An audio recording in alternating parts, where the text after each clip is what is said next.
الحمد لله رب العالمين والصلاة والسلام على أشرف المرسلين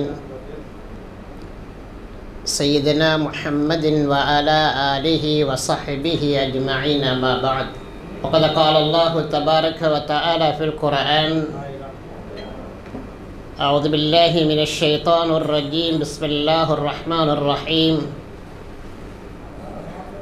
إن أول بيت وضع للناس للذي ببكة مباركا وهدى للعالمين فيه آيات بينات مقام إبراهيم ومن دخله كان آمنا ولله على الناس حج البيت من استطاع إليه سبيلا ومن كفر فإن الله غني عن العالمين. صدق الله مولانا العلي العظيم. எல்லா புகழும் புகழ்ச்சியும் புனிதமான காபாவிலே ஹஜ்ஜுடைய கடமையை நிறைவேற்றுகின்ற அந்த அருமையான பாக்கியத்தை வாழ்க்கையில் இந்த வருடம் நமக்கு தரப்போகின்றானே அந்த ரப்பு அல்லாஹ்வுக்கு எல்லா புகழும். அல்ஹம்துலில்லாஹ். ஸலவாத்தும் சலாமும் ஹுது அன்னி மனாசிக்கக்கும், நான் எவ்வாறு ஹஜ்ஜுடைய கடமைகளை நிறைவேற்றினேனோ அதே போன்று நீங்களும் உங்களுடைய ஹஜ்ஜுடைய கடமையை நிறைவேற்றுங்கள் என்று சொல்லி ஹஜ்ஜுடைய விஷயத்தில் ஒரு அழகான முன்மாதிரிகளை நமக்கு தந்துவிட்டு சென்று இருக்கிறார்களே அந்த உத்தம நபி ஸல்லல்லாஹு அலைஹி வஸல்லம் அவர்கள் மீது அல்லாஹ்வுடைய சாந்தியும் சமாதானமும் என்றும் சார்க என்று சொன்னதற்கு பிறகு, கண்ணியத்துக்குரிய அல்லாஹ்வுடைய நல்லடியார்களே, அன்புக்குரிய சகோதரர்களே, அல்லாஹ் சுப்ஹானஹு வ தஆலா ஒரு மனிதனுடைய வாழ்க்கையிலே கொடுக்குகின்ற பாக்கியங்களிலே மிக முக்கியமான ஒரு பாக்கியம்தான் ஹஜ்ஜுடைய கடமையை நிறைவேற்றுகின்ற பாக்கியம்.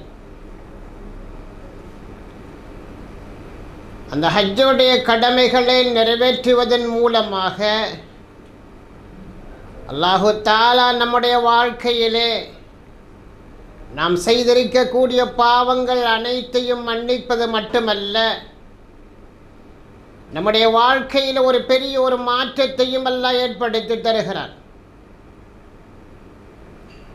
இந்த ஹஜ்ஜுடைய கடமை இருக்கிறதே ஒரு சந்தோஷகரமான ஒரு பயணம், ஒரு ஆனந்தமான ஒரு பயணம்தான் ஹஜ்ஜுடைய கடமை.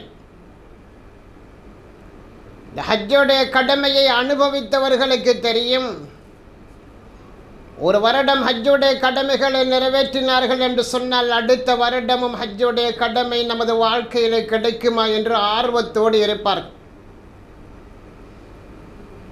உலகத்திலே எங்கேயாவது ஒரு நாட்டுக்கு செல்வதாக இருந்தால் ஒரு முறை போனதுக்கு பிறகு இரண்டாவது முறை போவதாக இருந்தால் கொஞ்சம் தாமதிப்பார்கள். ஆனால் புனிதமான காபா, புனிதமான ஹஜ்ஜுடைய பயணம் இருக்கிறது, அது ஒரு வருடம் போனால் அடுத்த வருடம் நமக்கு சந்தர்ப்பம் கிடைக்குமா? ஒரு மனிதர் 10 வருட காலம் ஹஜ்ஜுடைய கடமைகளை நிறைவேற்றினாலும் அவர் ஆசை வைப்பார், எனக்கு 11வது தடவை அந்த ஹஜ்ஜுடைய கடமை கிடைக்குமா என்று ஆசை வைப்பார். அவ்வளவு ஒரு மகிழ்ச்சிகரமான ஒரு பயணம், அவ்வளவு ஒரு சந்தோஷகரமான பயணம்தான் ஹஜ்ஜுடைய பயணம்.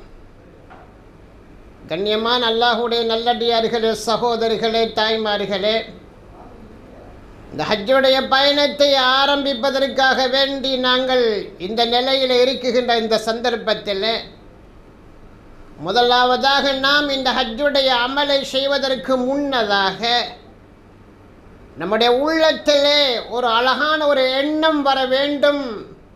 அல்லாஹு தஆலா குர்ஆனிலே வாத்திமுல் ஹஜ்ஜ வல் உம்ரத லில்லாஹ், நீங்கள் ஹஜ்ஜையும் உம்ராவையும் யாருக்காக வேண்டியும் செய்யக்கூடாது, அல்லாஹ்வுக்காக வேண்டி மட்டும்தான் செய்ய வேண்டும் என்று நமக்கு கட்டளையிடுகிறார். அல்லாஹு தஆலா எந்த ஒரு அமலையும் அல்லாஹ்வுக்காக வேண்டித்தான் செய்யுமாறு சொல்லுவது வழக்கம். உலகத்திலே இன்னொருத்தருக்காக வேண்டி அந்த கடமைகளை செய்ய முடியாது. ஆனால் எல்லா வணக்கங்களை விடவும் அல்லாஹ் ஹஜ்ஜுடைய வணக்கத்தை பற்றி உம்ராவுடைய கடமைகளை பற்றி சொல்லுகின்ற பொழுது முதலாவது சொல்கிறது வலில்லாஹி அலன்னாஸ் வஅத்திம்முல் ஹஜ்ஜ வல் உம்ரத லில்லாஹ். உடைய அடிமனதிலே உலகத்துடைய ஆதாயங்கள், உலகத்தில் தன்னை ஹாஜி என்று அழைக்க வேண்டும் என்ற எண்ணம், மற்றவங்களெல்லாம் என்னை போற்ற வேண்டும், இவர் ஹஜ்ஜுக்கு போகிறார் என்று பெருமையாக சொல்ல வேண்டும் என்ற அந்த எண்ணம் உள்ளத்தில் நீங்கள் அறவே எடுத்துவிடக்கூடாது. அல்லாஹ் குர்ஆனிலே முதலாவது கட்டளை வலில்லாஹி அலன்னாசி, உங்களுடைய ஹஜ்ஜுடைய எண்ணம் இருக்க வேண்டும். நான் செய்கின்ற இந்த ஹஜ்ஜு அல்லாஹ்வுக்காக வேண்டி.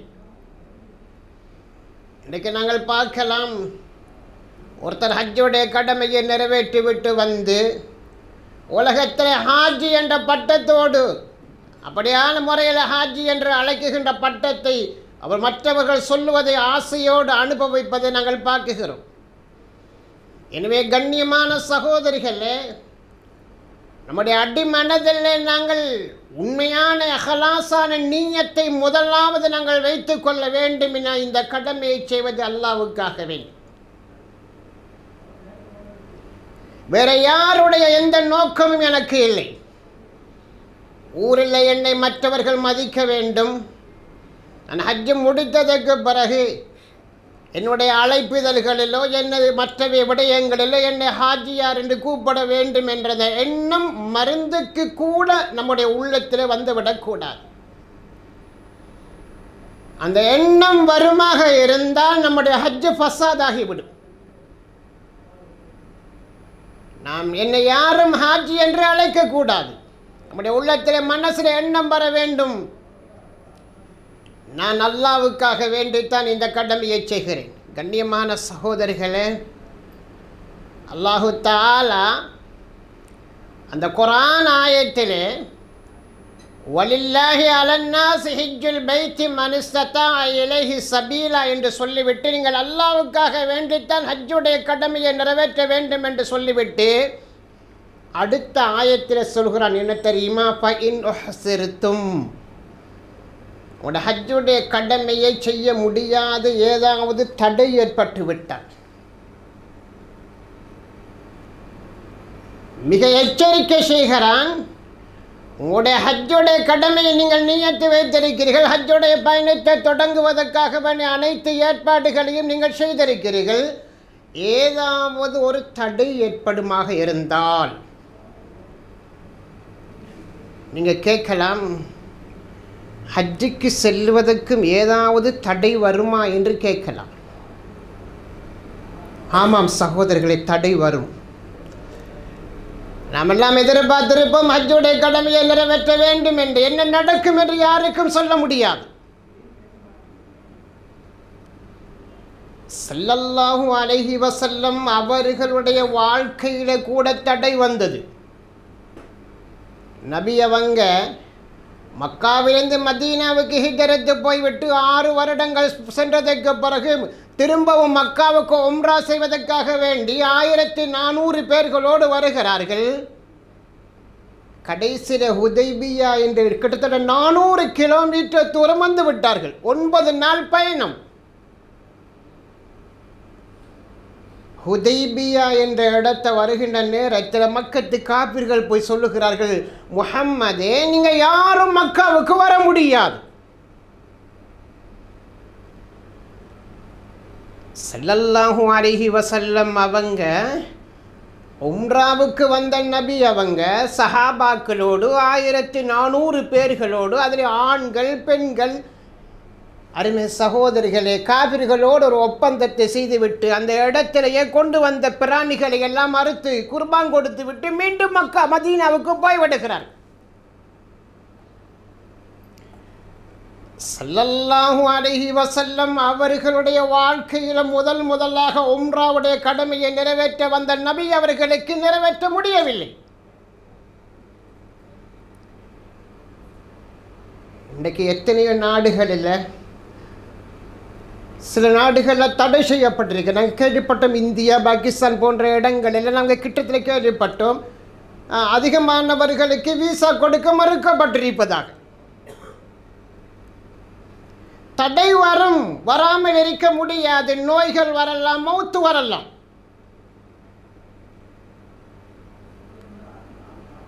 எனவே அல்லாஹுடைய ஏற்பாடு சகோதரிகளே, அப்படியான காபாவிலே உங்களுக்கு தடை வருமாக இருந்தால் நீங்கள் அல்லாஹ் உங்களுக்கு அந்த நன்மையை தருவான். ஆனாலும் அந்த தடையும் ஏற்படலாம் என்பதனை மனதில் நீங்கள் ஒரு அதாவது எண்ணிக்கொள்ள வேண்டும். எங்களுக்கு தெரியும், சுமார் ஒரு 2-3 வருடங்களுக்கு முன்பதாக கொரோனாவுடைய காலம்.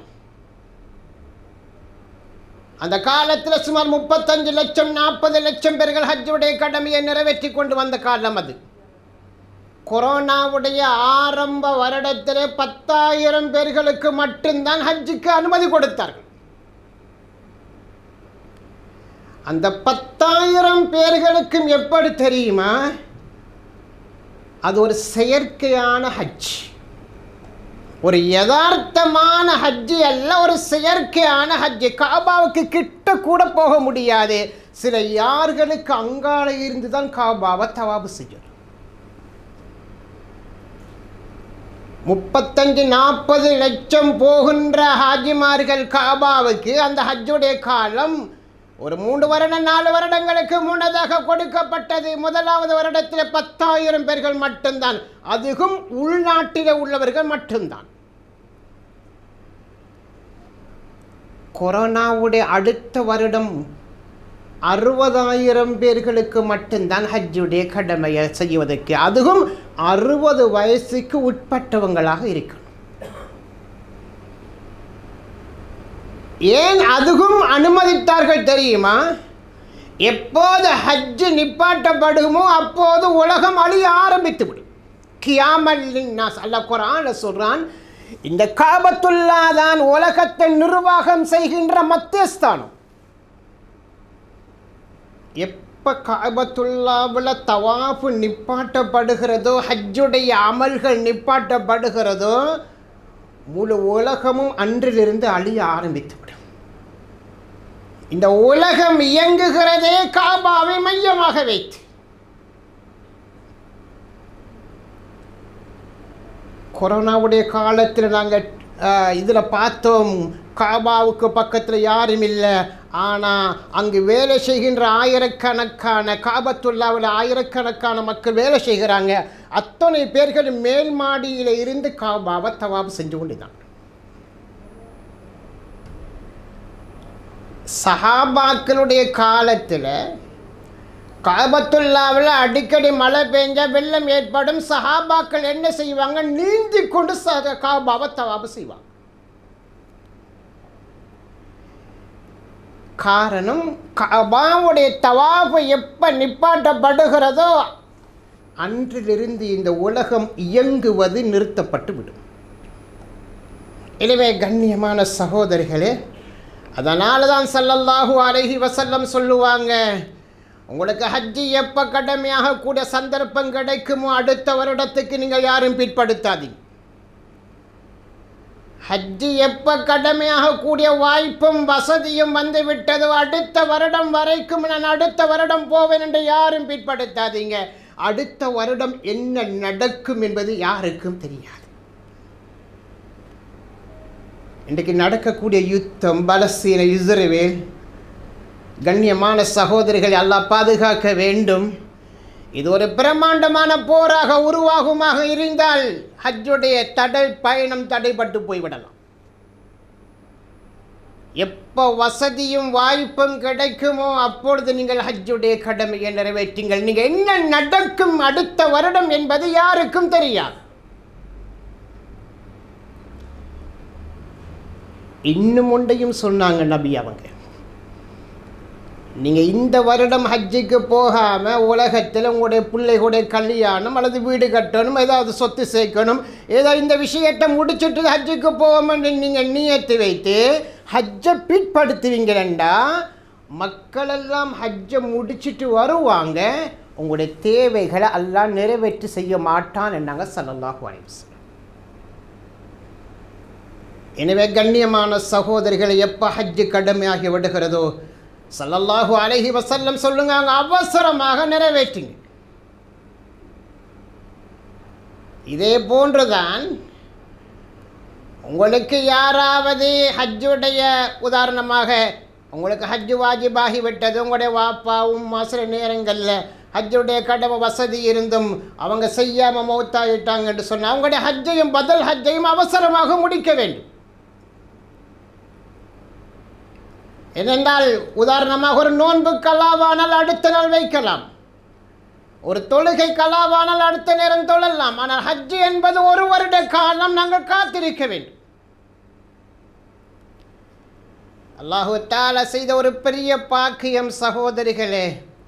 அல்லாஹு தஆலா வசதி வாய்ப்பையும் தந்து அந்த ஹஜ்ஜுக்கு போக வேண்டிய அந்த நல்ல உள்ளத்தையும் எல்லாம் நமக்கு தந்திருக்கிறானே. அல்லாஹு தஆலா நமக்கு செய்த ஒரு பெரிய பாக்கியம். இந்த சந்தர்ப்பத்தில் நாம் ஒன்றை நினைவுபடுத்திக் கொள்கிறோம். எங்களோடு இந்த வருடம் ஹஜ்ஜுக்காக வேண்டிய ஆயத்தமாகி அனைத்தையும் பூர்த்தி செய்து வீசா அனைத்தையும் பூர்த்தி செய்த ஒரு ஹாஜி அவர்கள் ஒரு 3 நாளைக்கு முன்னதாக அவங்க பேருவலையிலேருந்து கண்டிக்கு வந்தாங்க ஒரு கல்யாணத்துக்காக வேண்டி.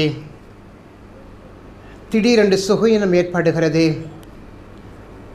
ஹாஸ்பிட்டலுக்கு கொண்டு போகிறாங்க, உயிர் போய்விட்டது.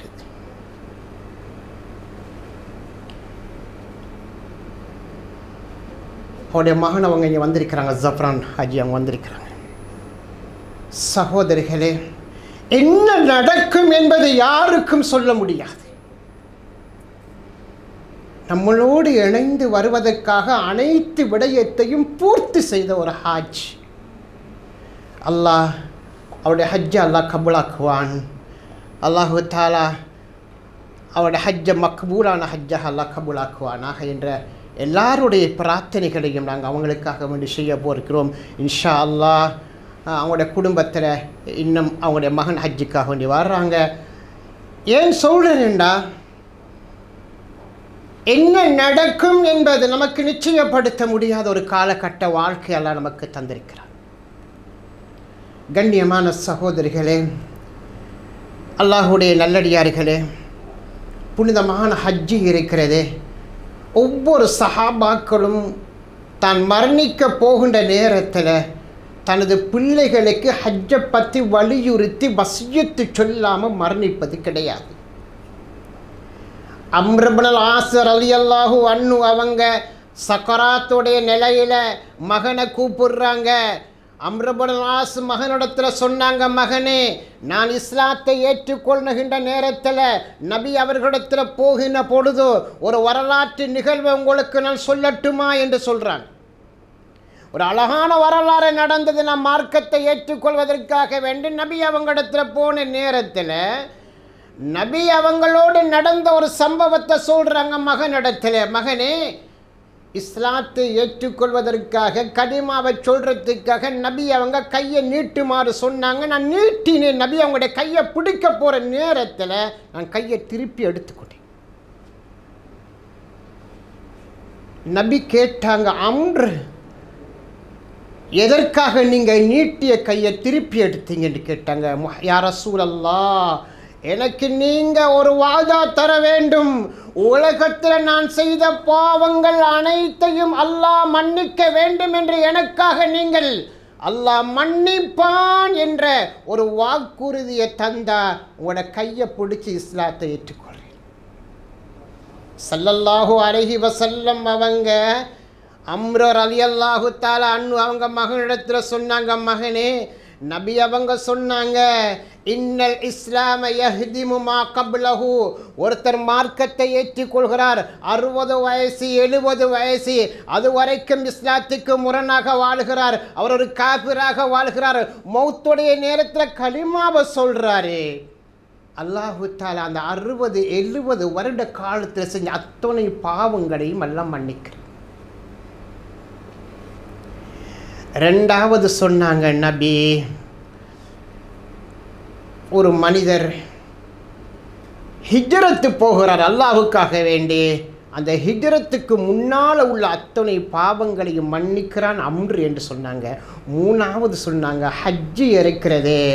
ஒரு மனிதன் 40, 50, 60 வயசில் ஹஜ்ஜுடைய கடமையை செய்கிறார் என்றால் அந்த ஹஜ்ஜுக்கு முன்னால் என்ன பாவங்களை எல்லாம் அவர் செய்தாரோ அத்தனை பாவங்களையும் அல்லாஹ் மன்னிக்கிறான். உமர் சொன்னாங்க ஸல்லல்லாஹு அலைஹி வஸல்லம், ஒரு மனிதர் ஹஜ்ஜுடைய கடமையை நிறைவேற்றிவிட்டு கடைசியாக தவாஃபுல் இஃபாலாவை செய்கிற நேரத்தில் மலக்குமார்கள் சொல்லுவார்களாம், நீங்கள் திரும்பி போங்க, மன்னிக்கப்படுவதற்கு என்று எந்த பாவமும் உங்களுக்கு இல்லை, அத்தனை பாவங்களையும் எல்லாம் மன்னிச்சிட்டேன். நீங்கள் ஊருக்கு நாட்டுக்கு சென்று இதே நிலையில் நல்ல முறையில் வாழ்ந்து கொள்ளுங்க என்று மலக்குமார்கள் சொல்லுவார்களாம். அதனால தான் ஸல்லல்லாஹு அலைஹி வஸல்லம் சொல்லுவாங்க, அரஃபாவுடைய மைதானத்தில் ஒரு மனிதனுடைய அத்தனை பாவங்களையும் அல்லாஹ் மன்னித்து அன்று பிறந்த பாலகரை போல் அல்லாஹ் மாற்றுகிறான்னுட்டாங்க ஸல்லல்லாஹு அலைஹி வஸல்லம். கண்ணியமான சகோதரிகளே, ஹஜ்ஜுடைய அமல் இருக்கிறது புனிதமான காபா. இந்த ஹஜ்ஜுக்கு போகிறதுக்கு முன்னதாக காபாவுடைய கண்ணியம் என்ன, அந்த இடத்துடைய மகத்துவம் என்ன, அது எவ்வளவு சிறப்பானது நாங்கள் கட்டாயமாக தெரிந்து கொள்ள கடமைப்பட்டிருக்கிறோம். அந்த இடத்துடைய பெருமதியை நாங்கள் தெரிய வேண்டும். நாங்கள் சொல்லலாம் ஹஜ்ஜுக்கு நான் போகிறேன், அமல் செய்ய போகிறேன், அமல் செய்ய போகிறேன். அந்த எந்த அமலும் ஹஜ்ஜில் இல்லை. ஹஜ்ஜு இருக்கிறது வளமையாக செய்கின்ற அமல்கள் கூட ஹஜ்ஜில் இல்லை. உதாரணமாக நாங்கள் 5 நேரம் தொழுகிறோம், தொழுகையுடைய ஃபர்து கூட 19 ஃபர்தை நாங்கள் படிச்சிருக்கோம். ஆனால் ஹஜ்ஜில் 3 ஃபர்து தான். ஹஜ்ஜில் 3 ஃபர்து தான். அடுத்தது வாஜிபாத்துகள்.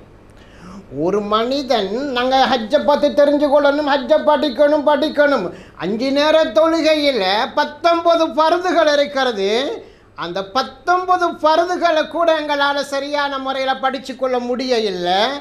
ஆனால் ஹஜ்ஜுடைய ஃபர்து இருக்கிறது 3 ஃபர்து தான்.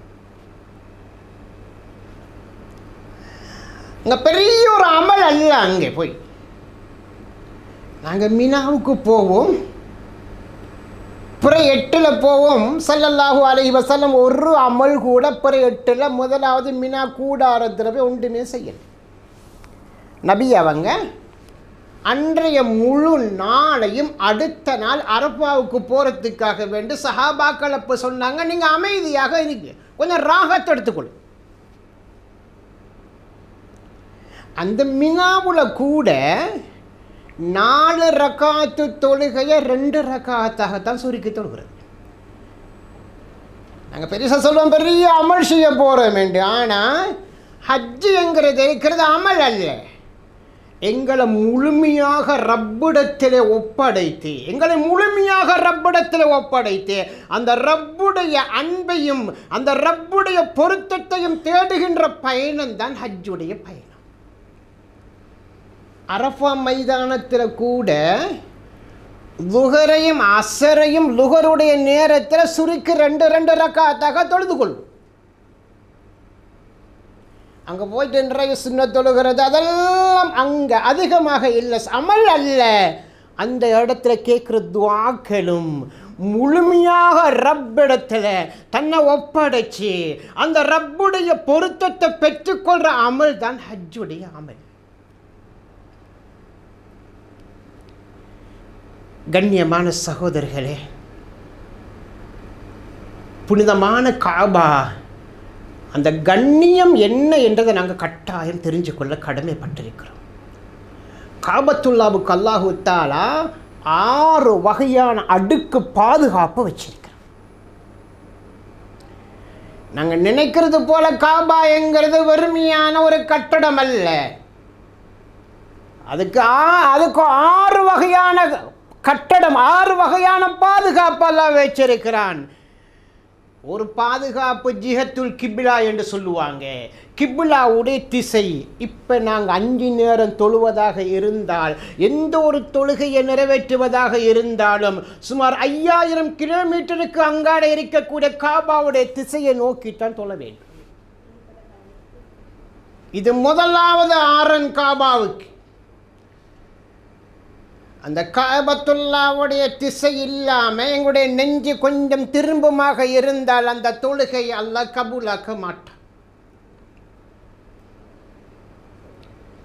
ஸல்லல்லாஹு அலைஹி வஸல்லம் சொல்லுவாங்க, அந்த காபாவுக்கு நீங்கள் கொடுக்கிற கண்ணியம் எந்த அளவுக்கு இருக்கணும் தெரியுமா? நீங்கள் துப்புகின்ற நேரத்தில் கூட காபாவுடைய திசையை நோக்கி துப்பினா, கியாமத்து நாளையில் எழுப்பப்படுகின்ற நேரத்தில் அந்த காரல் உங்களுடைய நெத்தியில் பதிக்கப்பட்ட நிலையில் எழுப்பப்படுவீங்க.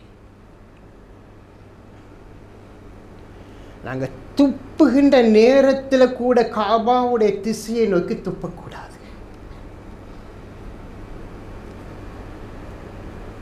அந்த காபத்துல்லாவுடைய கண்ணியம் சகோதரிகளே, நாங்கள் எந்த அளவுக்கு இந்த ஊர் அந்த சுமார் 5000 கிலோமீட்டருக்கு அங்காடிந்து கொடுக்குகின்ற காபாவுக்கு கொடுக்கிற கண்ணியம், தூங்குகின்ற நேரத்தில் கூட காபாவுடைய பக்கமாக கால் நீட்டி தூங்க மாட்டோம். என்னுடைய வீட்டிலேயோ எங்கேயாவது ஒரு பாத்ரூம் அமைப்பதாக இருந்தாலும் கூட நாங்கள் யோசிப்போம், இது காபாவுடைய திசையை முன்னோக்கி இருக்கிறதா அல்லது பின்னோக்கி இருக்கிறதா. அப்படியானால் மாற்றி நாங்கள் அந்த முறையில் நாங்கள் அந்த வீட்டுடைய அந்த பாத்ரூமை கூட அமைச்சுக்கோ. ஒருவர் மௌத்தானா அவரை கபூரில் கொண்டு வைக்கிற நேரத்தில் அவனோட உடம்பு, அவனோட தலை இருக்குது, அவனோட கழுத்து தலைப்பகுதியை அப்படியே காபாவுடைய திசையின் பக்கமாக திருப்பி வைத்து தான் அடக்குவாங்க. ஏன் தெரியுமா? வாழ்க்கை முழுவதிலையும் அந்த காபாவின் பக்கம் உனது உள்ளத்தை ஈர்த்தப்பட்ட நீ, அந்த காபாவை தான் உலகத்தில் ஆகப்பெரிய இடமாக மதித்த நீ, அந்த காபாவின் பக்கமாக உனது முகத்தை ஒவ்வொரு நாளும் 5 நேர தொழுகைகளையும் திருப்பிய நீ, நாளை கியாமத்து நாளையில் உன்னை எழுப்பாட்டுகின்ற காலம் வரைக்கும் அதே திசையிலேயே படுத்துக்கொள். உலமாக்களுடைய தீர்ப்பு, ஒருத்தர் மையத்தை அடக்கிற நேரத்தில் காபாவுடைய திசையின் பக்கமாக திருப்பாமல் ஏதோ தவறுதலாக அடுத்த பக்கமாக அவங்க திருப்பி அடக்கினாங்கண்டா அந்த மையத்து பழுதடையாமல் இருக்கும் என்ற தெரியுமாக இருந்தால் அந்த மையத்தை திருப்பி தோண்டி காபாவின் பக்கமாக திசை திருப்பி அடக்க வேண்டும். கண்ணியமான சகோதரிகளே, அந்த காபாவுக்கு நாங்கள் போகிறோமே, சுமார் 5000 கிலோமீட்டருக்கு அப்பால இருந்து நாம் இந்த காபாவுக்கு கொடுக்குகிற கண்ணியம் அது. இது முதலாவது அரண். 2வது அரண் என்ன தெரியுமா? காபா இருக்கிறதே, அந்த காபாவை வளைச்சு முழு உலகத்திலையும் ஸல்லல்லாஹு அலைஹி வஸல்லம் மீகாத்தை நியமிச்சிருக்கிறார். மீகாத் கிட்டத்தட்ட நாம் நமது நாட்டிலிருந்து போவதாக இருந்தால் எல்லாம் காபத்துல்லாவிலிருந்து 120 கிலோமீட்டர் தூரம். மதீனாவிலே இருந்து ஒருத்தர் வருவதாக இருந்தால் துல் ஹுலைஃபா கிட்டத்தட்ட 400 கிலோமீட்டர் தூரம் காபத்துல்லாவிலே தூரம். ஒருத்தர் ரியாத் தமாமிலே இருந்து வருவதாக இருந்தால் கர்னு மனாசில் கிட்டத்தட்ட 100 கிலோமீட்டர் தூரம். சகோதரிகளே, அந்த எல்லையை தாண்டுகின்ற நேரத்தில் ஒருத்தர் ஹஜ்ஜுக்காக எஹ்ராம், உம்ராவுக்காக எஹ்ராம் கட்டி இருந்தால் அவர் தலையை துறந்து விட வேண்டும். அவர் தைக்கப்பட்ட எதனையும் அணிந்து கொள்ளக்கூடாது. ஒரு ஆணாக இருந்தால் அவர் மனம் எதுவுமே பூசக்கூடாது. அவர் தலையை பணிந்த நிலையிலே லப்பைக் அல்லாஹும்ம லப்பைக், யா அல்லாஹ், இது உன்னுடைய காலடியிலே நான் சங்கமித்து விட்டேன் என்ற வார்த்தையை சொல்ல வேண்டும். அந்த காபாவுக்கு அல்லாஹ் கொடுத்திருக்கிற கண்ணியம் பாருங்க. அந்த காபாவிலிருந்து சுமார் 400 கிலோமீட்டர் மதீனாவிலிருந்து வருவதாக இருந்தால் மீகாத், நமது நாட்டிலிருந்து போவதாக இருந்தால் எல்லாம் சுமார் 120 கிலோமீட்டர் தூரம். ஒருத்தர் தமாமில இருந்து வருவதாக இருந்தால் கர்னு மனாசில் கிட்டத்தட்ட 100 கிலோமீட்டர் தூரம். அது இந்த மீட்டர் அந்த மீகாத்துக்கு உள்ளே வருவதாக இருந்தால், அந்த மீகாத்துக்கு உள்ளே ஒருவர் வருவதாக இருந்தால் அவர் அணிந்திருக்கக்கூடிய உடைகளை கலட்டி தைக்கப்படாத உடையை அணிந்து கொண்டுதான் உள்ளே வர வேண்டும். அந்த காபாவுடைய அந்த மீகாத்தை தாண்டுகின்ற நேரத்திலே அந்த ரப்பிடத்திலே தன்னை முழுமையாக ஒப்படைத்து விட வேண்டும். ரப்பு அல்லாஹ் உலகத்திலே கோடான கோடி சொத்துக்களை எனக்கு தந்திருந்தாலும் எதுவுமே எனக்கு சொந்தம் கிடையாது. நான் அணிந்திருக்கின்ற இந்த வெள்ளை உடையோடு மாத்திருந்தால் நான் கபரிலே கடைசி வரைக்கும் இருக்க போகிறேன். இந்த உலகத்தில் என்னுடையது, என்னுடைய வீடு, என்னுடைய கடை, என்னுடைய சொத்து என்று நான் உலகத்தில் சொல்லலாம், எதுவுமே எனக்கு சொந்தம் இல்லை. உன்னுடைய பொருத்தம் வேண்டும். இந்த உலகமெல்லாம் நிரந்தரமற்றது. அல்லாஹ் உன்னுடைய பொருத்தம் மட்டும் இருந்தால் எனக்கு போதும். அந்த மீகாத்தை தாண்டுகின்ற நேரத்தில் அனைத்தையும் நாங்கள் கலட்டிவிட்டு அந்த வெள்ளை உடையோடு மட்டும்தான் உள்ளே நுழைய வேண்டும். நம்முடைய உள்ளத்திலே அந்த வெள்ளை உடையை உடுக்குகின்ற நேரத்தில் எண்ணம் வர வேண்டும், அல்லாஹ் எனக்கு இந்த கஃன் உடை மாத்திரம்தான் வாழ்க்கையிலே கடைசி வரைக்கும் என்னோடு இருக்கப்போ. கண்ணியமான சகோதரிகளே, இது காபாவுக்கு 2வது அரண், 3வது அரண். அந்த காபாவை எப்படி அல்லாஹ் பாதுகாத்திருக்கான்னு பாருங்க. 1வது ஜிஹத்தில் கிப்லா, நாங்கள் இருக்கின்ற இடம். 2வது மீகாத், 3வது அல்லாஹ் அந்த காபாவுக்கு நாங்கள் அரணாக அமைத்திருக்கிறது ஹரத்துடைய எல்லை. நமது வீட்டுக்கு எப்படி ஒரு எல்லை இருக்குதோ காபாவுக்கு ஒரு எல்லை இருக்குது. ஒரு பக்கமாக மதீனாவுடைய திசை பக்கமாக போனால் மஸ்ஜித் ஆயிஷா பள்ளிவாயில். அந்த மஸ்ஜித் ஆயிஷா பள்ளிவாயில் கிட்டத்தட்ட 10 கிலோமீட்டர் தூரம் உள்ளது. அது வரைக்கும் ஹரத்துடைய எல்லை. ஒருத்தர் ஒரு உம்ராவை இன்னும் ஒரு உம்ராவை செய்வதாக இருந்தால் ஹரத்துடைய எல்லையை தாண்டி வந்து இஹ்ராம் கட்டிவிட்டு உள்ளே போக வேண்டும். அதனால தான் ஆயிஷா ரலியல்லாஹு தஆலா அன்ஹா அவங்க நபிகளாரோடு ஹஜ்ஜுக்கு வருகின்ற பொழுது ஆயிஷா ரலியல்லாஹு தஆலா அன்ஹா அவங்களுக்கு சுகீனம் முற்றிருக்கின்ற நேரத்தில் நபி அவங்க அமைதியாக இருக்குமாறு சொல்லிவிட்டு அவங்க துப்புரவானதுக்கு பிறகு அந்த ஆயிஷா பள்ளி இருக்கின்ற இடத்துல அனுப்பி அதுக்கு சொல்ற தன்ஈம் என்று ஆயிஷா ரலியல்லாஹு தஆலா அன்ஹா அவங்க அந்த இடத்துல இஹ்ராம் அணிந்து போனதுனால அந்த இடத்துக்கு மஸ்ஜித் ஆயிஷா என்ற பேர் வந்திருக்கிறது. ஆனால் அந்த இடத்துடைய பேர் தன்ஈம் என்பது. நபி அவங்க எல்லையை தாண்டி இஹ்ராம் உடுத்துட்டு திருப்பி வாங்கன்னு அனுப்பி வச்சாங்க. அந்த மஸ்ஜித் ஆயிஷா பள்ளிவாயில் தான் ஹரத்துடைய எல்லை ஒரு பக்கமாக. சகோதரர்களே, அந்த ஹரத்துடைய உள்ளுக்கு, ஹரத்துடைய எல்லை உள்ளுக்கு நாங்கள் வந்துட்டோம். உள்ளே போகிறோம் என்றால் எங்கேயாவது ஒரு பொருளை விழுந்து கிடக்கின்ற பொருளை கூட புறக்க முடியாது. அந்த ஹரத்துடைய உள்ளே போகின்ற நேரத்தில் அந்த காபாவுக்கு உள்ளே நாங்கள் செய்கின்ற அந்த காபாவுக்கு கொடுக்குகிற கண்ணியம் அது. அங்கு உள்ள ஒரு மரத்துடைய கிளையை கூட உடைக்க முடியாது. அதுக்கு அப்புறமாக நாங்கள் ஹரத்துடைய எல்லைக்கு போனால் மக்கா இருக்கிறதே. அல்லாஹ் குர்ஆன்ல சொல்ற வார்த்தை என்ன தெரியுமா? நாங்கள் தான் மக்கான்னு சொல்றோம், ஆனால் அல்லாஹ் சொல்றது உம்முல் குரா. உம்முல் குரா என்றா உலகத்தில் உள்ள அத்தனை நகரத்துக்கும் தாய் நகரம். உலகத்தில் எத்தனை கோடான ஆயிரக்கணக்கான பஜார் இருக்கிறதோ, அதாவது டவுன் இருக்கிறதோ, ஊர்கள் இருக்கிறதோ, அத்தனை ஊருக்கும் தலையான ஊர் தாய் உம்முல் குரா. அந்த ஊருக்கு என்ன தெரியுமா? உம்முல் குரா. அந்த மண்ணில் உம்முல் குரா அந்த காபாவுக்கு கிட்ட நாங்கள் காலை எடுத்து வைக்கிற நேரத்தில் எங்களோட மனசில் வரணும், அல்லாஹ் இந்த இடத்துல இருந்துதானே முழு உலகத்தையும் நீ விரிச்சிருக்கிறார். முதல் அல்லாஹு தஆலா உலகத்தை படைக்க நேரத்தை முதல் படைச்சது அந்த மக்காவைத்தான், காபாவை. அந்த பூமியைத்தான் அல்லாஹ் முதலாக உலகத்தில், அதுதான் உலகத்தில் மத்தியமான இடம். அங்கு இருந்துதான் அல்லாஹ் முழு உலகத்தையும் விரிச்சான். அதனால தான் அல்லாஹ் அந்த ஊருக்கு சொல்கின்ற வார்த்தை உம்முல் குரா.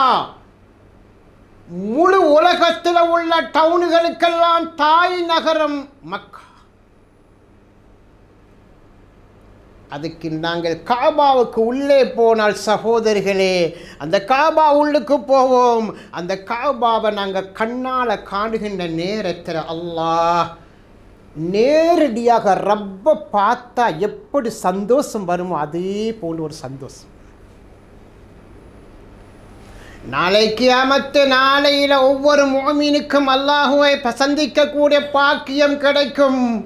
அந்த நேரத்தில் அந்த மனிதனுக்கு உள்ளத்தில் எவ்வளவு சந்தோஷம் வருகுமோ அதே போன்ற ஒரு சந்தோஷம் காபாவை முதலாக கண்ணால் காணுகின்ற நேரம். கண்ணியமான சகோதரர்களே, அந்த காபா உள்ளுக்கு போகிற நேரத்தில் நமது மனசில் வரணும், உலகத்துக்கு வந்த 1,24,000 நபிமார்களுடைய காலடிகளும் இந்த இடத்துல தான் பட்டிருக்கிறது. உலகத்தில் வேறு எங்கேயுமே கிடையாது. உலகத்துக்கு வந்த 1,24,000 நபிமார்களும் அங்கு வந்திருக்கிறார்கள். ஏதாவது ஒரு சமுதாயம் அந்த நபிமார்களை ஊரை விட்டு விரட்டுகின்ற நேரத்தில் கடைசியாக அவங்க வந்த இடம் தான் காபத்துல்லா. நூஹு அலைஹிஸ்ஸலாம், லூத் அலைஹிஸ்ஸலாம் எல்லாருடைய கபரும் இருக்கிறது, காபாவை வளைத்திருக்கிறது. நாங்கள் தவாஃபு செய்கின்ற இடத்துல கூட கிட்டத்தட்ட 900 நபிமார்களுடைய கபர் இருக்குது. நாங்கள் ஒரு சாதாரணமான ஒரு இடத்துக்கு போக இல்லை சகோதரர்கள். அந்த காபாவை கட்டுவதற்காக வேண்டி அடித்தளமிட்ட இப்ராஹிம் அலைஹிஸ்ஸலாம், இஸ்மாயில் அலைஹிஸ்ஸலாம், அவருடைய தாயார் அன்னை ஹாஜரா அலைஹிஸ்ஸலாம் எங்கே அடக்கப்பட்டிருக்கிறாங்க தெரியுமா? நீங்கள் காபாவில் பார்க்கலாம், ஒரு பீலி, தங்க பீலி. அந்த பீலிக்கு பணியை எடுக்கிற இடம் ஹத்தீம், அந்த இடத்துல தான் அடக்கப்பட்டிருக்கிறாங்க. இந்த வரலாறுகளை படிக்குகின்ற நேரத்தில் உள்ளத்தில் நமக்கு ஒரு ஆசை வரணும். இப்படியான ஒரு மகத்துவமான ஒரு இடத்துலையா உலகத்தில் பாவத்தை செஞ்ச ஒரு மோசமான நிலையில் உள்ள என்ன அல்லாஹ் அந்த தர்பாரிலையா கொண்டு நிப்பாட்ட போ.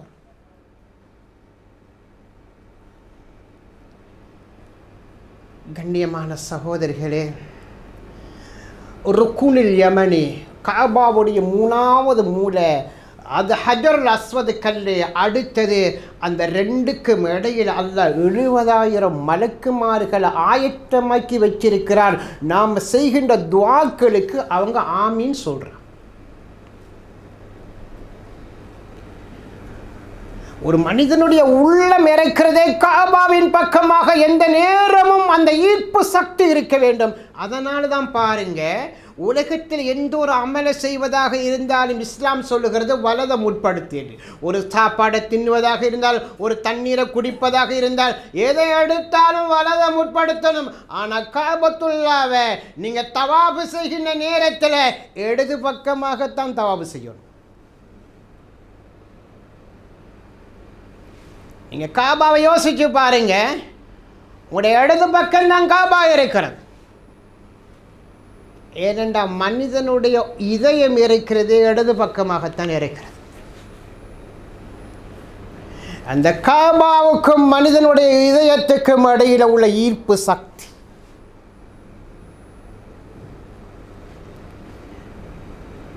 கண்ணியமான சகோதரிகளே, அடுத்தது நாங்கள் ஏன் செய்கிறோம் என்று யாரிடத்திலையும் கேட்க முடியாது. காபா ஹஜ்ஜுடைய விஷயம் இருக்கிறது. நீங்கள் ஏன் கல்லடிக்கிறீங்க, ஏன் மினாவில் போய் தங்குறீங்க, ஏன் முஸ்தலிஃபாவில் போகிறீங்க, ஏன் அரபாவில் போகிறீங்க, இதுக்கு என்ன காரணம்? காரணம் என்கிறது கிடையாது. அல்லாஹ் இப்படி செய்யுமாறு சொன்னால் நான் செய்கிறேன், அவ்வளோதான்.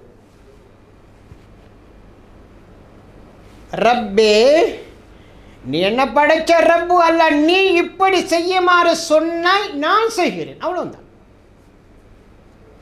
ஏன் நீங்கள் அரபாவுக்கு போகிறீங்க, நீங்கள் ஏன் முஸ்தலிஃபாவுக்கு போகிறீங்க, ஏன் இப்போ சும்மா இருக்கிற கல்லை தூணில் போயிட்டு கல் அடிக்கிறீங்க?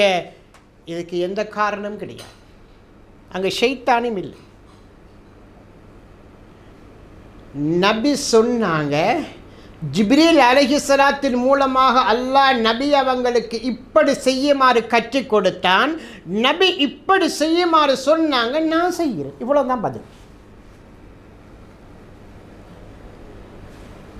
கண்ணியமான சகோதரிகளே, அல்லாஹு தஆலா இந்த ஹஜ்ஜின் மூலமாக எங்களது வாழ்க்கையில் ஒரு பெரிய ஒரு மாற்றத்தை ஏற்படுத்தி, இந்த ஹஜ்ஜுடைய அமல் இருக்கிறதே, இந்த அமல் அல்ல, அல்லாஹ்வுடைய பொருத்தத்தை, அல்லாஹ்வுடைய அன்பை, அல்லாஹ்வுக்காக வேண்டி எம்மா அர்ப்பணிக்குகின்ற பயணம் தான் இந்த பயணம். ஸல்லல்லாஹு அலைஹி வஸல்லம் அவங்க ஒரு கட்டத்தில் சஹாபாக்களை பார்த்து சொன்னாங்க, உங்களோட ஹஜ்ஜும் மப்ரூராக ஆக்குகின்றாங்க. ஹஜ்ஜும் மப்ரூர். சஹாபாக்கள் கேட்டாங்க, ஹஜ்ஜும் மப்ரூர்னா என்ன யா ரசூலல்லாஹ்? மப்ரூர்னா நன்மை நிறைந்த ஹஜ்ஜி. நபி அவங்க சொல்லலை நிறைய போய் தொழுங்க, நிறைய போய் எதுவுமே சொல்லலை. உங்களோட ஹஜ்ஜும் மப்ரூராக மாறுவதாக இருந்தால் உங்களுடைய வாழ்க்கையில் அந்த ஹஜ்ஜில் நீங்கள் 3 விஷயத்தை கடைபிடிங்க. முதலாவது சொன்னாங்க, இத்ஆமுத்தாமி. அங்கே கஷ்டப்பட்டு மக்கள் இருப்பாங்க, முடியுமாக இருந்தால் யாருக்காவது சாப்பாடு கொடுங்க. ஆனால் இப்போ அந்த முறையில் இல்லை. அந்த காலத்தில் நிறைய வறுமையான மக்கள் வந்திருப்பாங்க, நீங்கள் சாப்பாடு கொடுங்க. இத்ஆமுத்தாமி. 2வது சொன்னாங்க, இஃப்ஷாஉ ஸலாமி. அங்கே வந்திருக்கக்கூடிய அத்தனை பேர்களும் முஸ்லீம்கள். 25, 30, 40 லட்சம் பேர்கள். அங்கே யாரும் மற்றவர்கள் வருவது கிடையாது. அத்தனை பேர்களும் முஸ்லீம்கள். நீங்கள் யாரை கண்டாலும் சலாம் சொல்லுங்க. யாரை கண்டாலும் சலாம் சொல்லுங்க. உங்களுக்கு பக்கத்தில் ஒருத்தர் தொழுவார், அவர் எந்த நாட்டவரண்டு யாருக்கும் தெரியாது. தொழுது முடிச்சது பிறகு கையை கொடுத்து சலாம் சொல்லுங்க. உங்களோட 2 பேருடைய கையை எடுப்பதற்கு முன்னதாக அல்லாஹ் உங்களுடைய அத்தனை பாவங்களையும் மன்னிக்கும். 3வது சொன்னாங்க ரசூலுல்லாஹ், உங்களோட ஹஜ்ஜும் மப்ரூராக ஆக்குவதாக இருந்தால் தீபுல் கலாம், நல்ல பேச்சு. ஹஜ்ஜில் கோபம் வரும். லட்சக்கணக்கான மக்கள் ஒன்று சேர்கின்ற இடத்துல பல இன்னல்கள் ஏற்படலாம். இந்த அத்தனை நேரங்களிலும் உங்களுடைய கோபத்தை நீங்கள் அடக்கி கொண்டு உங்களுடைய வாயிலிருந்து வருகின்ற வார்த்தை தீபுல் கலாம், நல்ல பேச்சு, இனிமையான பேச்சு.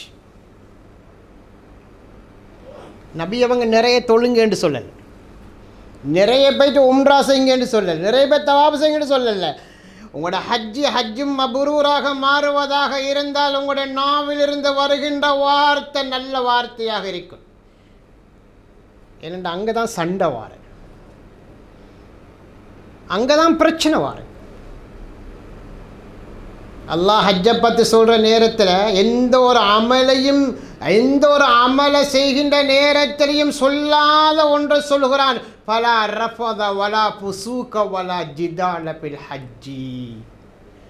ஹஜ்ஜில் தேவையில்லாமல் அசிங்கமான வார்த்தைகள் பேசாதீங்க. வலா ஜிதால, யாரிடத்திலையும் தர்க்கம் செய்யாதீங்க, கெட்ட வார்த்தைகளை பேசாதீங்க.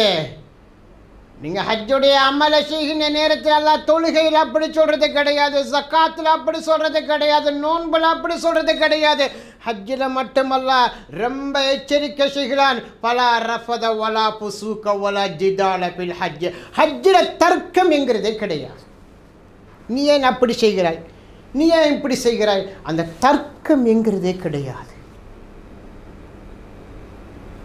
கண்ணியமான சகோதரிகளே, நம்முடைய கோபத்தை அப்படியே அடக்கி இங்கிருந்து போகின்ற நேரத்தில் கூட உள்ளத்தை பரிசுத்தமான முறையில் ஆக்கி கொண்டு எங்களுக்கு பிரச்சனை வரும். நீங்கள் ஏற்கனவே ஹஜ்ஜுடைய கடமையை செய்த மக்கள் இங்கே வந்திருப்பீங்க. சில நேரங்களில் மீனாவுக்கு நாங்கள் பிறகு 8 போக வேண்டிய கட்டம் ஏற்படும். எல்லாரும் பஸ்ஸுன்னா வரப்போகிறது, உங்களோட ரூமில் இருந்து வெளியே ரோட்டுக்கு வாங்கன்னு சொல்லுவாங்க. உதாரணமாக ஒரு 8-10 மணிக்கு சொல்லுவாங்க ராவையில். நாங்கள் ரோட்டில் வந்து எல்லாரும் பேக்கோடு இருப்போம். சில நேரம் 11 மணிக்கு பஸ் வரும், 12 மணிக்கு பஸ் வரும். எங்களுடைய வாழ்க்கையில் அனுபவம் இருக்கிறது, பகல் 12 மணிக்கும் பஸ் வந்திருக்கு. இரவு 12 மணிக்கு நாங்கள் பணியை இறங்கினோம் பஸ்ஸுக்காக, பகல் 12 மணிக்கும் பஸ் வந்திருக்கு. யாரும் சொல்ல, அங்கே யாரும் தர்க்கம் செய்யறதில்லை. நீங்கள் சொன்னீங்களே ஹசரத், நீங்கள் இறங்குமாறு சொன்னீங்களே, எங்க பஸ்ஸு, யாரும் கேட்கறது கிடையாது. ஹஜ்ஜி என்பது இருக்கிறது ஒரு கஷ்டம். நான் சொல்ல விரும்பல, ஆனாலும் உங்களுக்கு ஒரு அறிவுறுத்தலுக்காக வேண்டி சொல்கிறோம். கடந்த வருடம் எங்களோட ஹஜ்ஜுக்கு வந்திருக்கின்ற பல ஹாஜிமார்கள் இங்கே வந்திருக்கிறாங்க, அங்கே அழைச்சிருக்கிறோம். மகிழ்ச்சிகரமான முறையில் இங்கே வந்து சேர்ந்திருக்கிறாங்க. போன வருஷம் எங்களோட 50 பேர் ஹஜ்ஜுக்கு வந்தாங்க. அதில் ஒரு வயதான ஒரு அனுபவம் உள்ள ஒரு டீச்சரும் ஹஜ்ஜுக்கு வந்தாங்க. கிட்டத்தட்ட 70 வயசை தாண்டி ஒரு ஹாஜிமா வந்தாங்க. ஆனால் அவங்க ஒரு பாடசாலையில் படித்து கொடுத்து பென்ஷனான ஒரு டீச்சர். அவனோட பிள்ளைகள் எல்லாம் யூகே இப்படியான இடங்களில் தான் வாழ்ந்து கொண்டிருக்கிறாங்க. இவன் அடிக்கடி யூகேக்கு போகிற எல்லாம் போயிட்டு வந்துடுறேன். இந்த போன வருஷம் எங்களோட ஹஜ்ஜுக்கு வந்தோம். ஹஜ்ஜுக்கு வந்து இப்போ மக்கத்தில் போயிட்டு அரஃபாவுக்கு போயாச்சு. ரொம்ப கஷ்டம், ஓகே தாங்கல. அரஃபாவுக்கு போயிட்டு மினாவுக்கு வந்திருக்கிறோம். மினாவுக்கு வந்த நேரத்தில் எங்களை ஒரே பிடி, எனக்கு ஹஜ்ஜு செய்யலா, என்னை நாட்டுக்கு திருப்பி அனுப்புங்க. என் பிள்ளைகள் டிக்கெட் ஓகே பண்ணிட்டாங்க. அவன் நினைச்சாவு ஹஜ்ஜுங்கிறது யூகே போகிறது போல் அவஸ்தி போகிற ஒரு சுவனமாக ஒரு லேசான ஒரு பயணம் என்று கற்பனையோடு தான் வந்தாவும். கண்ணியமான சகோதரர்களே, மினாவில் எங்களை ஒரே பிடி, என்னை எப்படியாவது ஊருக்கு அனுப்புங்க. உடனே பிள்ளைகளுக்கெல்லாம் கோல் போட்டாவோ என்னை டிக்கெட்டை ஓகே பண்ணுங்க. பிள்ளைகளும் எங்களுக்கு அடுத்த பிரச்சனை, உமாவை உடனே ஊருக்கு அனுப்புங்க. என்னோட கற்பனை வேறு. அவன் நினைச்சிட்டு வந்தது அந்த நாடுகளில் எப்படி 8 வருஷமாக இருந்தோமோ அதே போன்று இங்கேயும் இருக்கலாம் என்று நினைச்சிட்டு வந்தா. ஆனால் மினா இருக்கிறது, ஒரு மினாவில் ஒருத்தர் ஹாஜிக்கு கொடுக்குற இடம் என்ன தெரியுமா? ஒரு மையத்தை அடக்கினா எவ்வளோ இடம் கிடைக்கும் அவ்வளவுதான் இடம் கிடைக்கும். அங்காலையும் திரும்பலாம், இங்காலையும் திரும்பலாம். அந்த மினாவில் நாங்கள் பிறகு 8 போயிருக்கணும். 9வது அரஃபாவுக்கு போவோம், 10வது நாள் திருப்பி மினாவுக்கு வரும், 11வது மினாவில் இருப்போம், 12வது நாள் இந்த 3 நாள் மினாவில் இருக்கணும். அந்த மினாவில் ஒருத்தர் பாத்ரூமுக்கு போவதாக இருந்தால் சுமார் 40-50 பேர் கியூவில் இருப்பாங்க. ஆனால் அது இப்போ கொஞ்சம் லேசாக இருக்கும், ஒரு 10-15 பேர் கியூவில் இருப்பாங்க. தொழுகிறதுக்கு 1 ஹவருக்கு முன்னுக்கே நாங்கள் பாத்ரூமுக்கு போய் நின்று கொள்ளணும். சில நேரம் சொகுசாக வாழ்ந்துட்டதுக்கு பிறகு அங்கே போய் பார்க்குற நேரத்தில் கஷ்டத்தை பார்த்து, அடே இதுக்கிட்டான இந்த 25-30 லட்சம் ஹஜ்ஜிமாருக்கு பணம் எடுத்தாங்களே, இதுதானா சுகமான, இதுதானே ஹஜ்ஜி? அதுதான் ஹஜ்ஜு சகோதரர்களே. ஆயிஷா ரலியல்லாஹு தஆலா அன்ஹா அவங்க நபி இடத்துல கேட்குறாங்க, யா ரசூலல்லாஹ், பெண்கள் வந்து ஆயிஷா இடத்துல கேட்குறாங்க, நபி இடத்துல கேளுங்கன்னு கேட்குறாங்க. ஆண்கள் யுத்தத்துக்கு போயிட்டு ஷஹீதுடைய நன்மையை அடைகிறாங்க, பெண்கள் யுத்தத்துக்கு போகிற பாக்கியம் இல்லையே, அவங்க எப்படி ஷஹீதாக நன்மையை அடைகிறது? ஸல்லல்லாஹு அலைஹி வஸல்லம் சொன்னாங்க, பெண்களுக்குரிய யுத்தம் என்ன தெரியுமா? ஹஜ்ஜி என்றாங்க ஸல்லல்லாஹு அலைஹி வஸல்லம். யுத்தம்.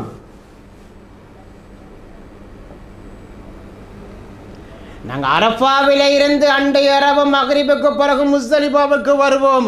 முஸ்தலிஃபாவில் அங்கே டென்ட்டு கிடையாது, ஒரு பேமெண்ட்ல அப்படியே படுத்திருக்கணும். கண்ணியமான சகோதரிகளே, அதுதான் அந்த அனுபவம் இருக்கிறதே, அதுதான் வாழ்க்கையில் இன்பம், வாழ்க்கையில் மறக்க முடியாது. நீங்கள் யூகேக்கு போயிருப்பீங்க, சில சம்பவங்கள் உங்களுக்கு கிடைச்சிருக்கு, நீங்கள் மறந்துருப்பீங்க. ஹஜ்ஜுடைய இருக்கிறத மௌத் இஸ்ராயில் அலைஹிஸ்ஸலாம் கூட கண்ணால் பார்க்குற வரைக்கும் அந்த ஹஜ்ஜுடைய அனுபவத்தை உங்களுடைய வாழ்க்கையில் மறக்க முடியாது.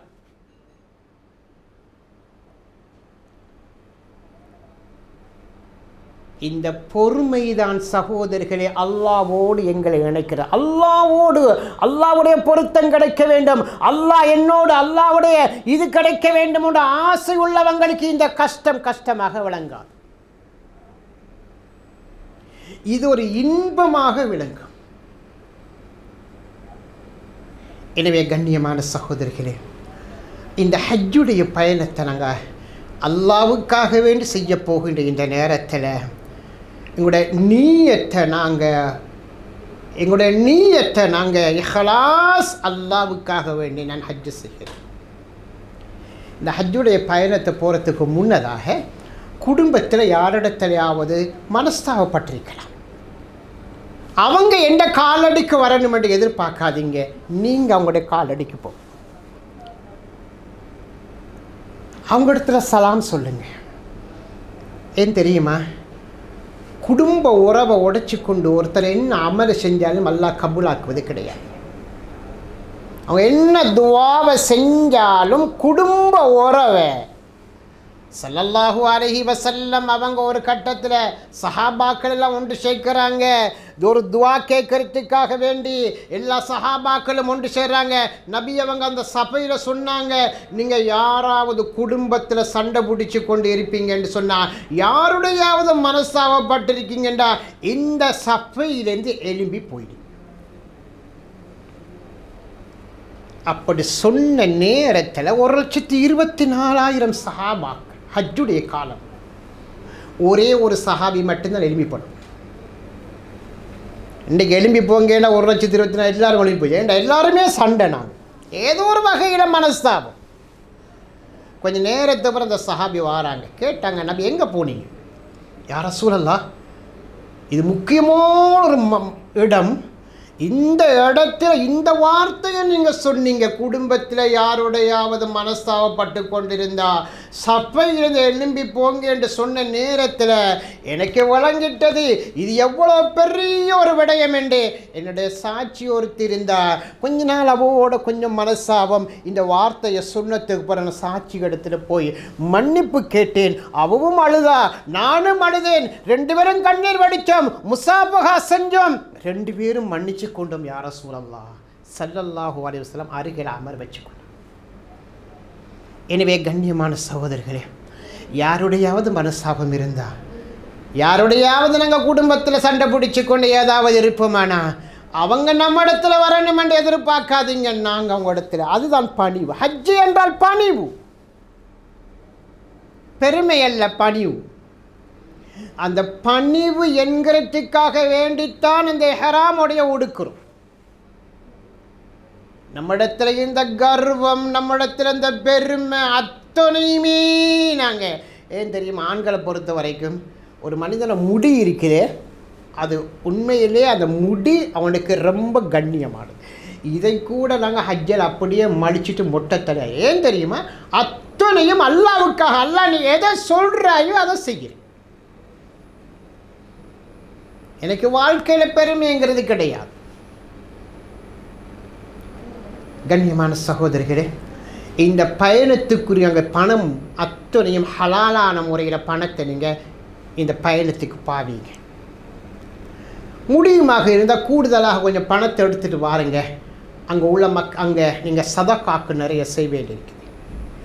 இன்ஷா அல்லாஹ் நீங்கள் பணத்தை எடுக்கிற நேரத்தில் குர்பானுக்குரிய அந்த பணத்தையும் நீங்கள் எடுத்துக்கொள்ளுங்க. சுமார் 600 ரியால் உங்கள், அது சில நேரம் கூடலாம், ஒரு 50 கூடலாம் அல்லது குறையலாம். இந்த குர்பான் இருக்கிறது, இது நீங்கள் செய்கின்ற ஹஜ்ஜுடைய முறையில் செய்கின்ற கடமை தான் குர்பான். அதுக்கும் உலுஹியாவுக்கும் எந்த தொடர்பும் கிடையாது.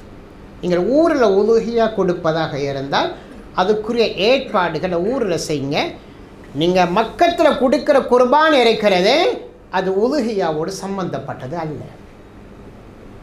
நீங்கள் அங்கே குர்பான் கொடுத்து நினைக்கக்கூடாது, நான் இந்த முறை உலுஹியா அங்கே கொடுத்துட்டு இல்லை. ஹஜ்ஜு பெருநாளைக்கு கொடுக்குற அந்த குர்பான் இருக்கிறது, அப்படி கொடுப்பதாக நீங்கள் அங்கேயும் கொடுக்கலாம். ஆனால் நீங்கள் ஊரில் கொடுக்கிறதாக இருந்தால் அதுக்குரிய ஏற்பாடுகளை செஞ்சு கொள்ளுங்கள். ஹஜ்ஜு என்பது 3 வகையான அமைப்பில் இருக்குது. 3 வகையான முறை ஹஜ். உலகத்திலிருந்து வருகின்ற எல்லாரும் 3 வகையில் செய்வாங்க. ஒருத்தர் செய்வாங்க இஃப்ராத் என்று, இன்னும் ஒரு ஹஜ்ஜருக்கு கரான் என்று, இன்னும் ஒரு ஹஜ்ஜருக்கு தமத்தோ என்று. இப்போ நமது நாட்டிலிருந்து போகின்ற 100% மக்கள் செய்கின்ற ஹஜ்ஜு தமத்தோ. தமத்து என்று சொன்ன என்ன தெரியுமா?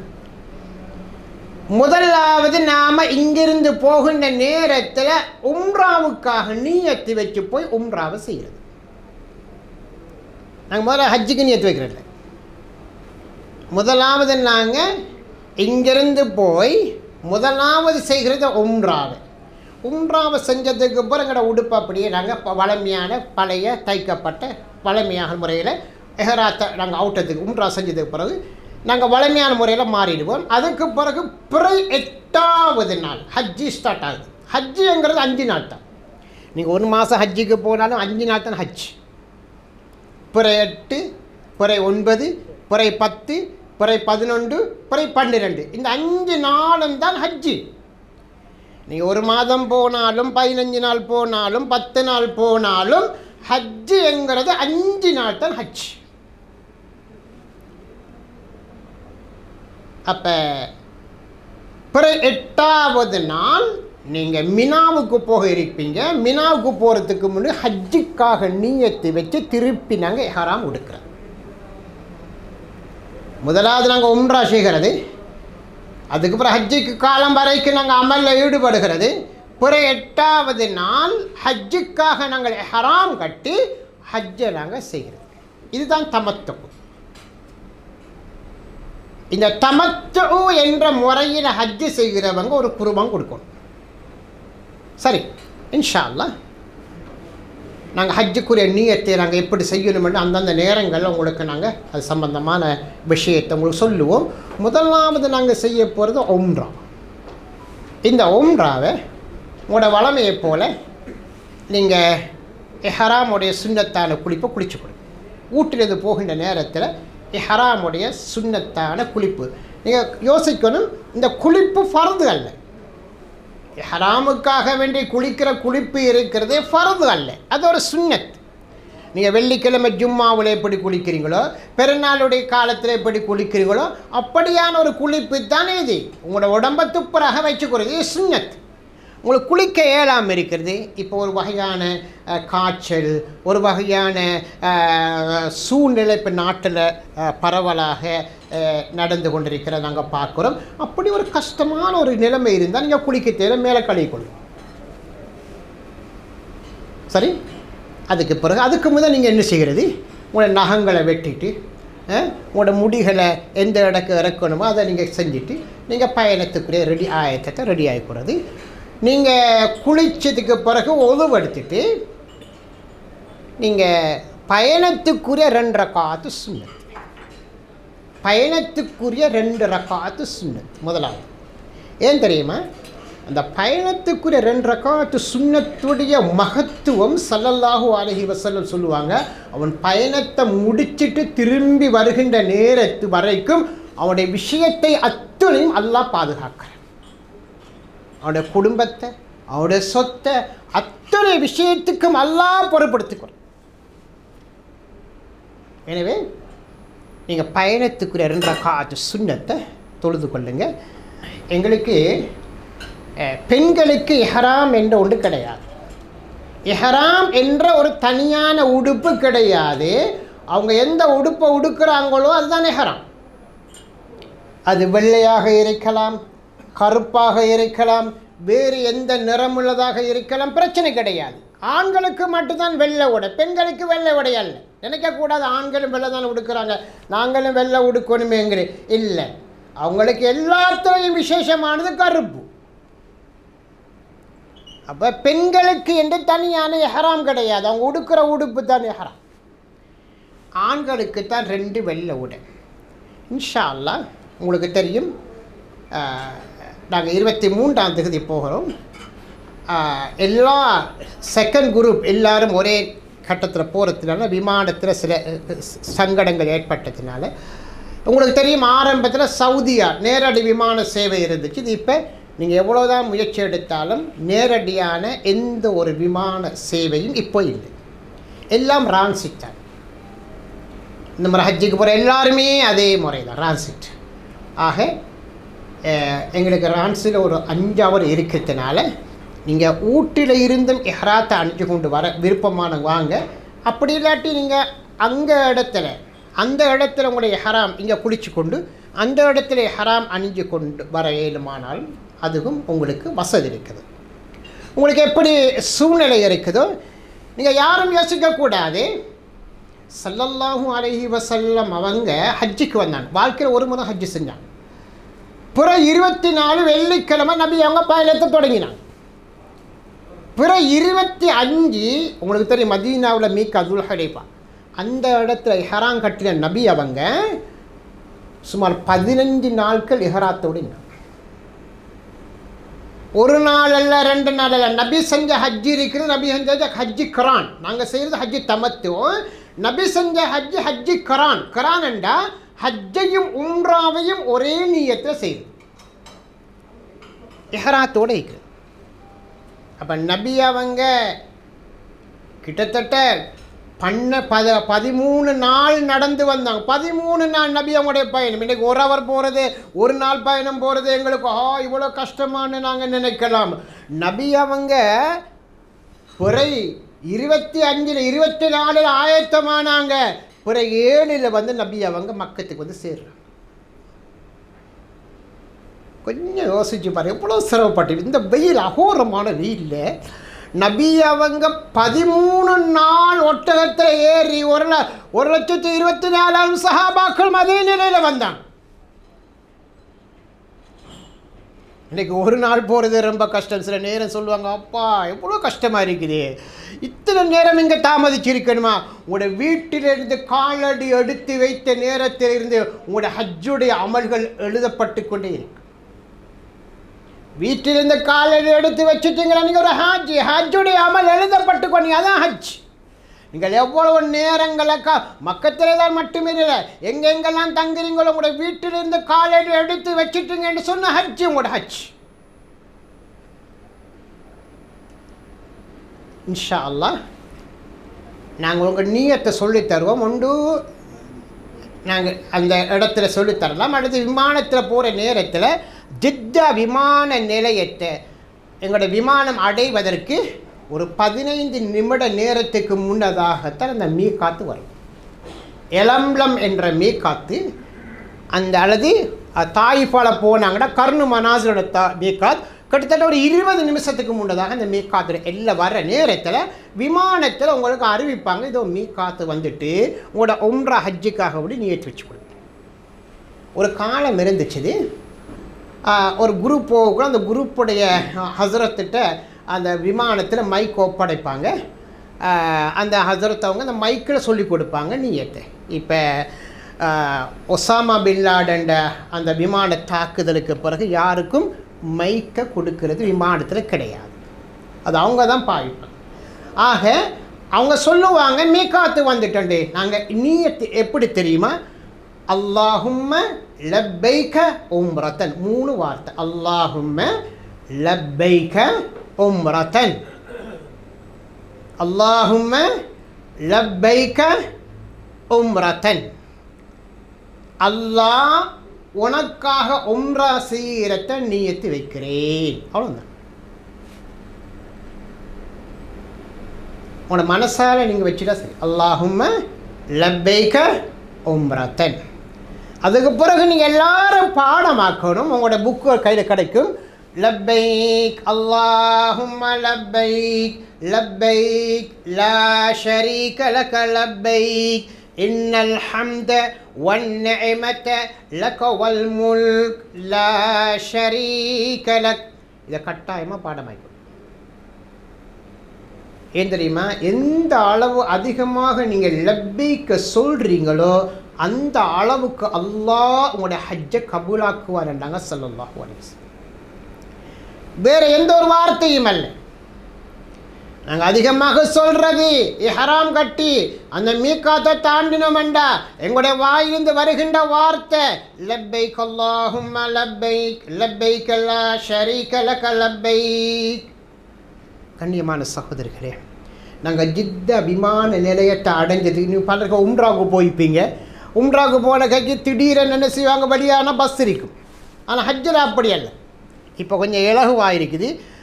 ஆரம்ப காலத்து ஹஜ்ஜுக்கு போனவங்களுக்கு தெரியும், சில நேரத்தில் விமான நிலையத்தில் 5 மணித்தியாலம் 6 மணித்தியாலம் இருக்கணும் பஸ்ஸுக்கு. ஆனால் இப்போ கொஞ்சம் எல்லாத்தையும் இலகுவாக்கி இருக்கிறாங்க. சில நேரங்களில் போய் இறங்கி ஒரு அரைக்குள்ளைங்களும் பஸ் கிடைக்கலாம் இன்ஷா அல்லாஹ். நாங்கள் பஸ்ஸில் ஏறி இப்போ நாங்கள் மக்காவுக்கு போகிற நேரத்தில் முதலாவது எங்களோட பாஸ்போர்ட்டுகள் எல்லாம் இங்கே எடுத்துருவாங்க. ஜித்தா நீங்கள் உம்ரா போகிற நேரத்தில் பாஸ்போர்ட் எடுக்கிறது. ஆனால் ஹஜ்ஜுக்கு போகிற நேரத்தில் நீங்கள் பஸ்ஸில் ஏறக்குள்ளே உங்களோட பாஸ்போர்ட் எல்லாம் எடுப்பாங்க. அந்த பாஸ்போர்ட் எப்போ கிடைக்கும் தெரியுமா? நீங்கள் திருப்பி மதீனாவில் இருந்து நாட்டுக்கு வரப்போகிற நேரத்தில் தான் உங்களோட பாஸ்போர்ட்டுகளை உங்களோட கையில் தருவாங்க.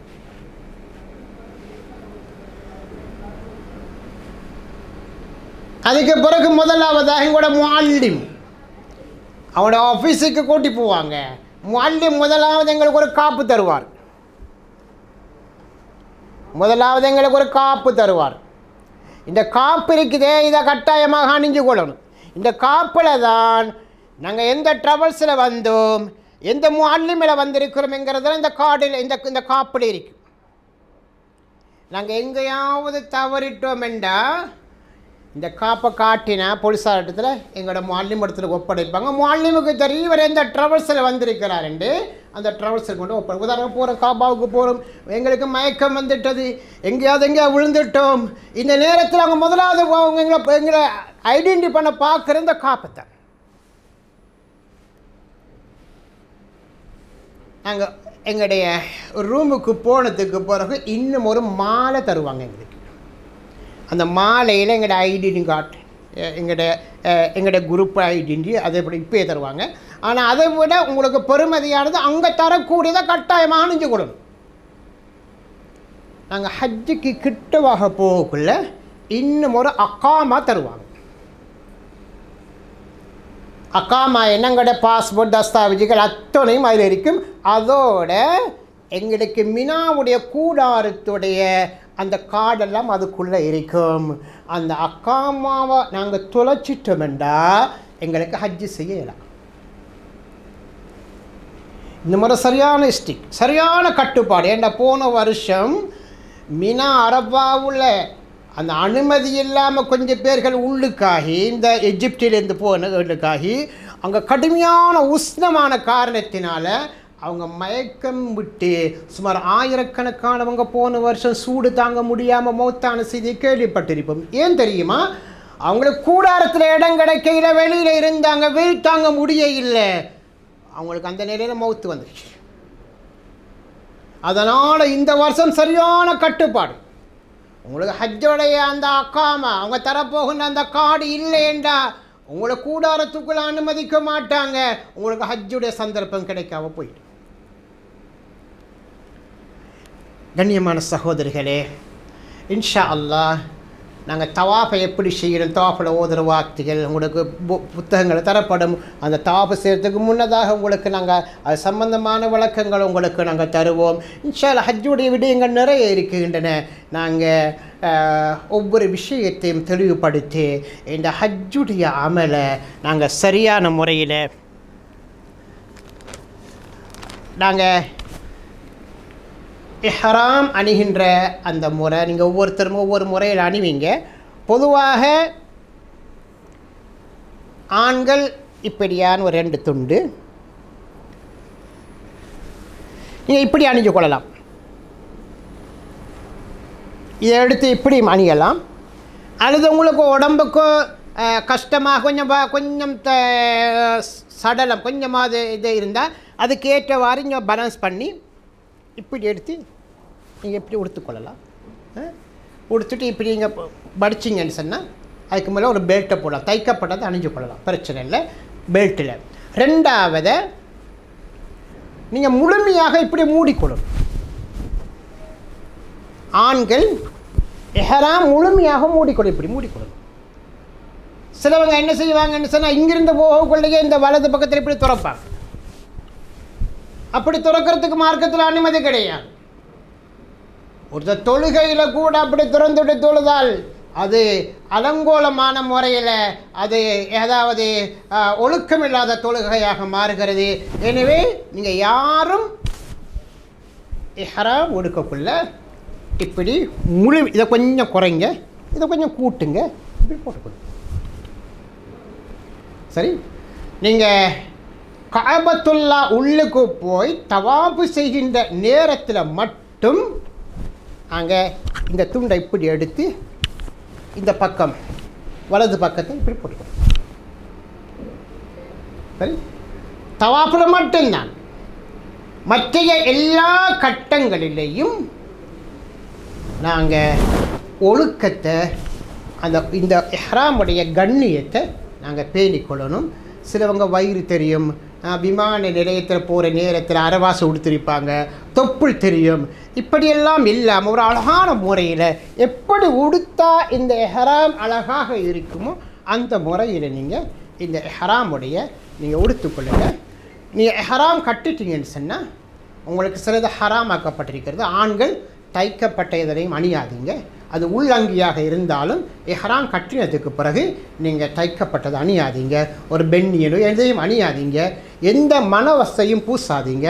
உங்களோட முடிகளை அதுக்கப்புறம் நீங்கள் கத்தரிக்க இயலாது. அந்த இஹ்ராம் நீங்கள் அவுக்குகின்ற நேரம் வரைக்கும் இன்ஷா அல்லாஹ் அந்த முறையில் நீங்கள் கட்டாயமாக இவைகளை பேணிக்கொள்ளுமாறு உங்களிடத்தில் அன்போடு கேட்டுக்கொள்வதோடு எங்களுடைய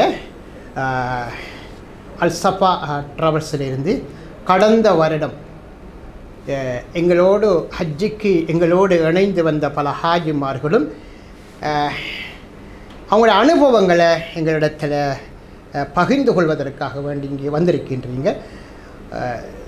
உண்மையிலேயே இது ஒரு புரோகிராம்ங்கிறதை விட எங்களை நாங்கள் அதாவது அறிமுகம் செய்கின்ற எங்களோட இன்னார் வரப்போகிறீங்க என்கிற ஒரு அறிமுகம்தான் இந்த நிகழ்ச்சியில் மிக முக்கியமானது. எங்களுக்கு ஒவ்வொருத்தர் அறிமுகம் ஆகி கொண்டோம்டா அதுக்கப்புறம் எங்களுக்கு லேசாக இருக்கும். இன்ஷா அல்லாஹ் நாங்கள் மக்காவில் கூட நல்ல உங்களுக்கு தெரியும் இலாஃப் ஹோட்டலுங்கிறது உங்களுக்கு தெரியும் டவரில் உள்ளது. மிகவும் முக்கியமான குரூப்புகள் மாத்திரம்தான் அங்கே இருப்பாங்க. ஏன்னா மற்றவங்களெல்லாம் ஒவ்வொரு பகுதியில் இருக்கிற இலாஃபில் உள்ள வசதி என்னென்னா அங்கே பல லிஃப்ட்டுகள் கிடையாது, பல கஷ்டங்கள் கிடையாது, யாரும் தடமாற தேவையில்லை. பெரும்பாலும் ஃபேமிலிகளுக்கு தனித்தனியான ரூம்கள் பெரும்பாலும் கொடுக்கப்படும். இப்படியான பல நிலைகள் அங்கு இருக்குகின்ற காரணத்தினால் உங்களுக்கு அந்த இடத்தை ஏற்பாடு செய்யப்பட்டிருக்கின்றது. இன்ஷா அல்லாஹ் அனைத்தையும் அல்லாஹ் லேஷாக்க வேண்டும் என்ற அந்த துவா பிரார்த்தனையோடு விடுபட்டவைகளை இன்ஷா அல்லாஹ் நீங்கள் உங்களுடைய கேள்விகளிலிருந்து நாங்கள் விளக்கமாக சொல்ல முடியும். எங்களுடைய குரூப்பை தலைமை தாங்கி வருகின்ற உமர் ஃபாரூக் அவர்கள் நீங்கள் துவா செய்யுங்க. இளமையான வயசில் ஒரு துடிப்புள்ள வயசில் இந்த ஹாஜிமார்களுக்கு சேவை செய்யணும் என்ற அந்த முழு நோக்கத்தோடு அவர்கள் இந்த நிலையை இந்த பொறுப்பை அவங்க செஞ்சு வராங்க. அவங்களுடைய தகப்பனாரும் தாயாரும் தான் நீண்ட காலமாக இந்த குரூப்பை வழிநடத்தி வந்தாங்க. என்னை பொறுத்த வரைக்கும் அவர்களுடைய அந்த குரூப்பில் சுமார் 25 வருட காலமாக நான் அவருடைய குரூப்பில் நான் இணைந்து இந்த ஹஜ்ஜுடைய அமல்களை ஹாஜிமார்களுக்கு ஒரு வழிகாட்டியாக நான் சென்று வருகின்றேன். அதே போன்று இது என்னுடைய வாழ்க்கையில் ஒரு 36வது வருடத்துடைய ஹஜ்ஜி. எனக்கு தெரியும் உண்மையிலேயே அந்தந்த காலங்களில் என்னென்ன கஷ்டங்கள் எல்லாம் ஹஜ்ஜில் அனுபவித்தாங்க என்ற பல நிகழ்வுகளை நான் கண்ணால் பார்த்திருக்கின்றேன். எவ்வளவு சிரமப்பட்டிருக்கும் ஹஜ்ஜிலேங்கிறதெல்லாம். எனவே கண்ணியமான சகோதரிகளே, இப்பொழுதோ எங்களுடைய உமர் ஃபாரூக் அவர்கள் ஹஜ்ஜுடைய மிக முக்கியமான சில விஷயங்களை உங்களுக்கு நினைவுபடுத்துவதற்காக அவர்களை இந்த இடத்துக்கு அழைக்கிறேன்.